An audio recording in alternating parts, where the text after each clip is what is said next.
The combined value of all publicly traded American stocks has now exceeded $58 trillion, representing more than a threefold increase compared to a decade ago. Today, U.S. public equities form the second largest asset class in the world, surpassed only by Chinese real estate.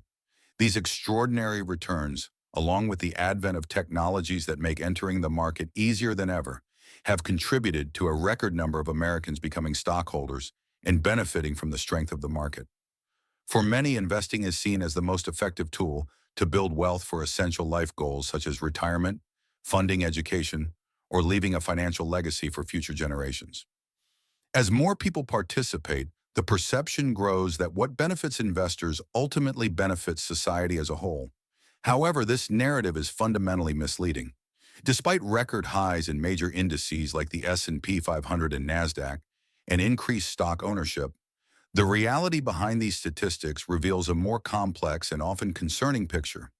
According to a Gallup survey, only 61% of American households own any stock, either directly or through mutual funds and retirement accounts. This aligns with data from the Federal Reserve, which indicates that current levels of stock ownership have just now surpassed the peak seen before the 2008 financial crash. This rise is attributed to two key factors. First, the widespread shift from traditional pension plans to 401k accounts has placed the burden of investment risk on individual workers. While this offers some diversification benefits, it does not reflect a genuine increase in household participation in the markets.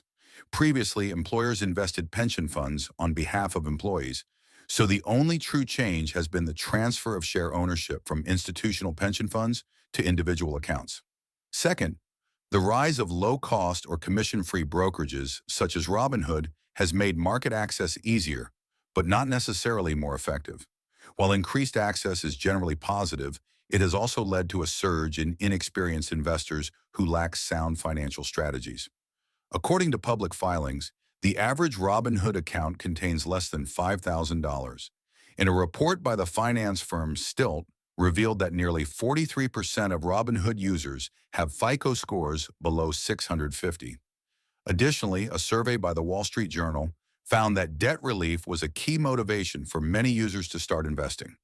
Unfortunately, the likelihood of achieving long-term investment returns that exceed the cost of high-interest debt is nearly non-existent. While a few may experience short-term success, most would be financially better off using that money to reduce their liabilities. If someone truly had a reliable strategy for outperforming the cost of consumer debt, major trading firms like Citadel or Jane Street would likely offer them a lucrative contract. This highlights the fact that many new market participants are not genuinely investing. They are speculating. Data shows a clear overlap between the decline in active users on trading platforms and the rise in sports gambling app activity.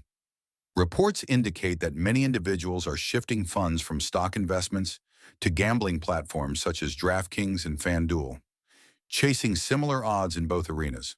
For many, the chances of profiting from complex, risky trades like zero-day options are no better than landing a long-shot sports bet.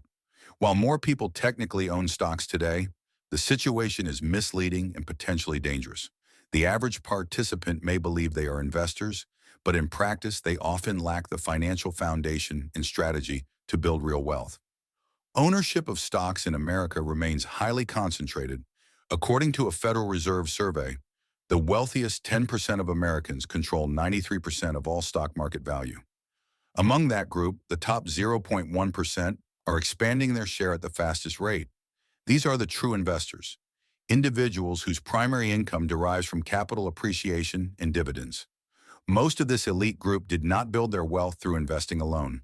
Their fortunes were accumulated through successful business ventures, high-paying executive roles, or large inheritances, with investments serving to preserve and grow existing wealth. The common belief that the wealthy simply maintain multiple income streams is based on a misinterpretation.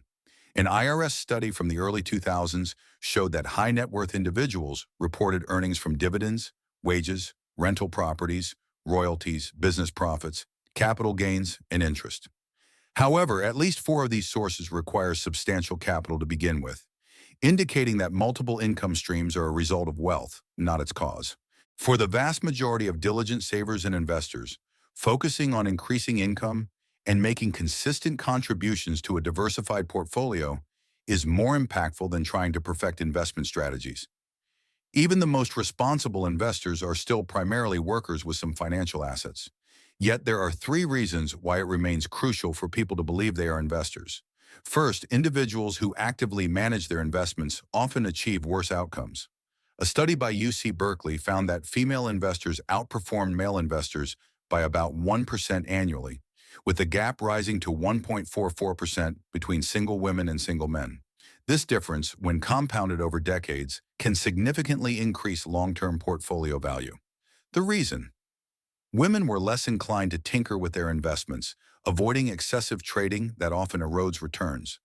Meanwhile, the financial industry thrives on high trading volumes, collecting fees and spreads from active participants. Second, when people identify as investors, they tend to support pro-investment policies that often favor corporations and the wealthy. Deregulation, corporate bailouts, reduced labor protections, and generous business subsidies are frequently justified by the idea that they protect retirement savings and benefit everyday shareholders.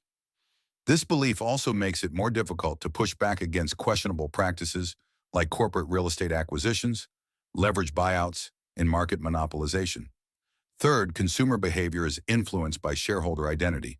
A market research firm found that individuals are 80% more likely to buy products from companies in which they own stock. For instance, Apple shareholders are more likely to buy iPhones, Amazon shareholders are more likely to be Prime members, and Tesla shareholders are more likely to drive Tesla vehicles. However, unless one made a substantial investment early in a company's growth, the financial returns from ownership rarely offset the cost of these purchases. In reality, consumers are buying into companies they already believe in, not generating wealth through their purchases. Some companies exploit this behavior by offering shareholder perks. For example, Carnival Cruise Line provides travel discounts to those who own at least 100 shares. Ultimately, the perception of mass stock ownership and individual empowerment through investing is more illusion than reality. While some Americans may hold shares, genuine financial independence through investing alone is rare. Wealth remains highly concentrated, and for most, consistent income generation and financial discipline remain the true path to stability, not speculation or identity-based investing. Thanks for watching InvestingFlix. If you found this video helpful, don't forget to like, share, and drop a comment below. For more expert insights on personal finance, investing, and wealth building, hit that subscribe button and turn on notifications so you never miss out.